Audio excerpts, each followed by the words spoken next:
Parenting requires a whole lot of planning, and thinking ahead financially is especially important. But is some of the commonly followed advice about how to do so actually doing more harm than good? I love we're diving into this one.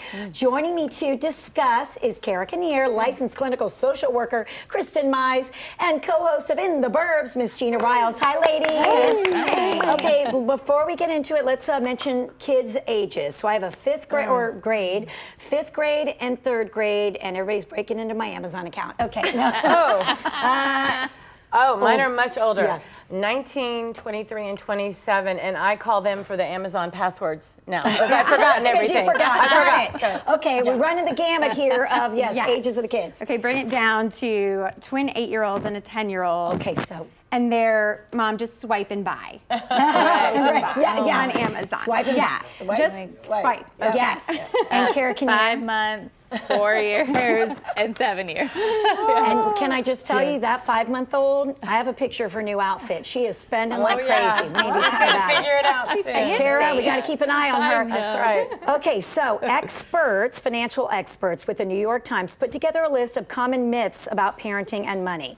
Myth number 1 is you shouldn't talk to your kids about money. What? That seems silly. Experts say that parents tend to have money conversations in private because they don't really know how to talk about it. But the reality is having those conversations in front of kids is so important to them. It's going to help them learn. And we're really kind of going through all this now because I feel like granny or nannies will give money, and then I put it in my checking account, and then somehow they're like, no, Mom, I want that. Remember, it's coming out of that money, and you're like, how many gifts ago was that? Right. We have to keep track. So no, we are having family meetings now. Is that how you did it? Oh yeah, absolutely. They will take advantage. They learn very quickly. Oh, they do. They learn where they think there's a money tree somewhere in the backyard, but then we have to explain to them that is not the case. Right. But I agree with talking to them about it. But I also think that sometimes you have to know your kids and know which one can handle what.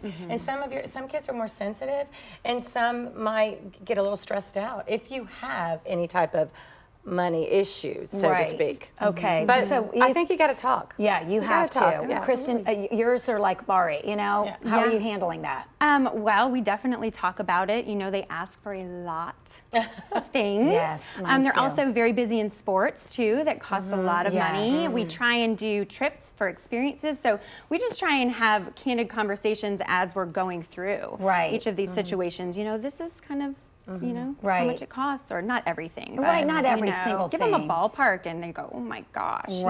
Right. How, are you starting that with James? I mean, yeah, a little bit. I was just laughing because last night we're doing a big home renovation, and the roof is like ripped off of our house, and so it's just, it's a shell of what it used to be. And Isaac said, who's 4, he said, "This is terrible." When we were walking through last night, and he goes, "We have no money," and I was like, "That is true. Yes, we have no money." And I was like, but I was thinking like, so I guess I need to put it all in perspective, Tim. Like, actually, well, you're kind of right. We don't have money right now because it's all going to build this new roof that will eventually go over your head. So talking about starting from the bottom up, like, but he's like, something doesn't smell right with this, because I remember having a roof. Okay. All right. What about this myth? I like, because I think a lot of people watching, for years, I guess it depends on the economy. Buying is always better. That renting, experts say, for many parents, buying a home is the pinnacle of that success. But sometimes you need to rethink it, because in reality, it doesn't work for everyone. So think back to when you were younger and you first, had your savings or had your credit in perfect condition, right? Which is so important. Yes. Right? That's what we always heard. We wanted to buy. Everybody wants to buy. But sometimes I think you have to think about your situation. If you've just relocated and you're not ready to buy, you need to figure out the area that you're living in, find the best place for you. Don't rush into it. Don't rush into it. Of course we all want to buy. Of course that's the most economical thing to do. Right. And now that I have adult children, maybe we've done something right, because they're talking about, they're renters. My older 2 are working, renting. Right. But they're talking about wanting to buy something now, and their savings that they've started. So I feel like, okay. What was I say? That kind of like the the generational thing is like, you know, we were taught like this is what you do, and maybe that doesn't work for all kids now. And we're so mobile, and people are moving, and people also don't have 1 or 2 jobs their whole lives. They have a bunch of different jobs, and that's also okay. It doesn't mean that you're like unstable. Not at all. Jobs. Yeah. Right. Now, even like my mom, who I was saying, Mom, you know, maybe you should look into getting a 1-story going up and down the stair. First of all, she was insulted. She was like, the stairs are good for me. And I was like, we'll get you an apartment, sell that condo. And she was like, no, what my mortgage is, there is no way I could rent in Tampa where she rent for. So at the end of the day, it's all about you. Don't worry about anybody else. Exactly. You know, just, you know, stay the course, stay on your path. It's not anybody else. Exactly. Yes. All right, Kristen, what do you think about this? You don't need to worry about making a will until your children are older. Experts say no, no, no. No matter what your kid's age is, making a will to set up for the future success of your children, it's so, so important. Actually, you should have all that lined up along those lines. Legal guardian, power of attorney, all of it, right? Yes, so we should, and we will, but I definitely, that's been on our to-do list, sadly, for years. Why does that happen? So many, even on this panel, we've talked about it. Yeah, we have one, but we haven't updated. As I was told last night by my husband, we need to go back. Things have changed. You don't think about it. Right. You really should. Yeah, I mean, and definitely as far as, you know, legal guardianship and things, Megan, if you're watching. You won, Megan. Yay! Yes, Megan. I mean, we have conversations, but life circumstances change, and so that may, you know, change too. So we have some homework to do. Yeah, you know what? It's not. It's obviously one of those things you don't want to talk about. But guess what? You look at it like you don't want to do that to your family. Exactly. You don't want to do like, God forbid something happened, then they're left scrambling, going, well, who's getting the kids? Who's getting Isaac? Who's getting? No, I mean, seriously. Well, we did ours as soon as right after James was born, and but we also need to update it because it's not. It would change. It would change. So. Yes. All right. Myth number 4, ladies, weigh in. Budgeting systems that work for one family will also work for yours. Now that just seems silly. Experts say there isn't just one foolproof budget that works for every single parent.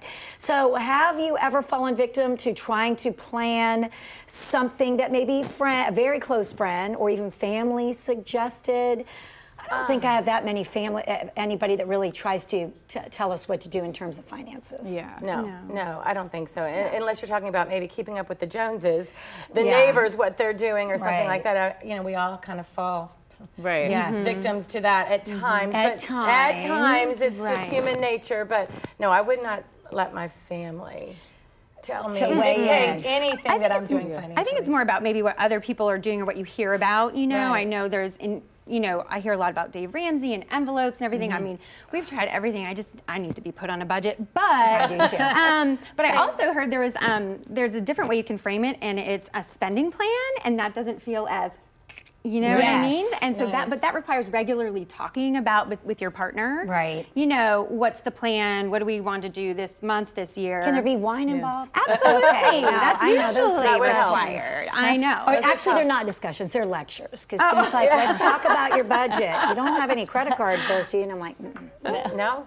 If you look to the left, Jim says it means you're fibbing. Okay, Kara, not that you're fibbing about it. No. But no, what do you, about the plan? Nobody's telling y'all what to do. No, I don't think so. I mean, maybe we should have somebody be telling us, telling us what to do. I think if my dad were still around, he would definitely be giving us advice because he owned a business and he was very financially savvy. And I think sometimes I'm like, ooh, like Lee and I will both say to each other, ooh, I don't think your dad would have, your dad probably would have had something to say about that. But I don't know, I think you just try, but that's also like, right, ever since we're 18, 19, 20 years old, we're just trying to figure it out. And if you make a mistake, then you hopefully just don't repeat it. Yeah. I mean, who here really regularly has those conversations with their spouse?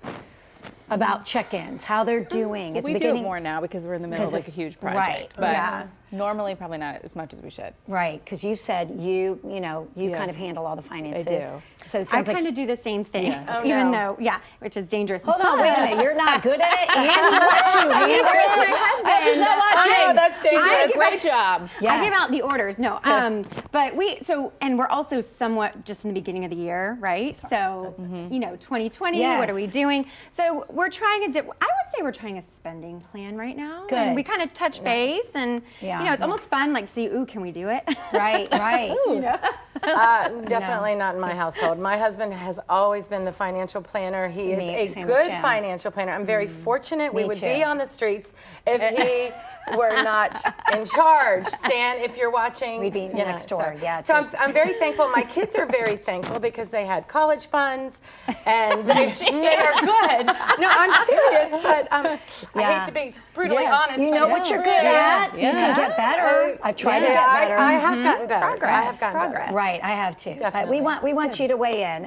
Anything on that list that you agree with, or things that aren't on that list that you're really doing right when it comes to raising your kid with the right financial expectations. That's what it's all about.